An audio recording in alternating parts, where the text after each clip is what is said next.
புயல்ல henna போட போலாமா? எங்கன்னு கேட்குறீங்களா? கொடிக்காப்பாளையம் தான். இந்த பிரைட் நம்மள 1 மந்த் பிஃபோரே புக் பண்ணிட்டாங்க.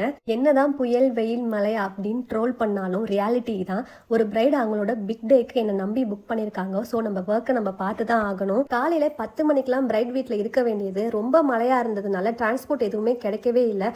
ஃபைனலி ஒரு ஆட்டோ பிடிச்சி 2 மணி போல் பிரைட் வீட்டுக்கு வந்தாச்சு. பிரைட் புக் பண்ணக்குள்ளேயே டிசைன்ஸ்லாம் சென்ட் பண்ணிட்டாங்க. எனக்கு இந்த டிசைன் தான் வேணும்னு. அண்ட் கொஞ்சம் மட்டும் கஸ்டமைஸ் பண்ணி கேட்டிருந்தாங்க இந்த டிசைனில். அது மட்டும் இல்லாமல் குரூம் நேமும் ஹைட் பண்ணி கேட்டிருந்தாங்க. அவங்க கேட்ட மாதிரியே குரூம் நேம் சூப்பராக ஹைட் பண்ணி கொடுத்தாச்சு. குரூம் நேம் என்னன்னு தெரிஞ்சால் மறக்காமல் எனக்கு கமெண்ட் பண்ணுங்கள்.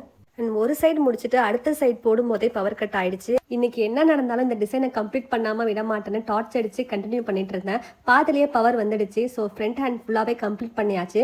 கிளைமேட் ரொம்ப சில்லாக இருக்கிறதுனால ஹென்னா கொஞ்சம் ட்ரை ஆகலை. ஒரு 50% தான் ட்ரை ஆகிருந்துச்சு. அதுக்கப்புறம் நம்ம ஹேர் ட்ரை போட்டு ட்ரை பண்ணோம் கொஞ்சம் நேரம்.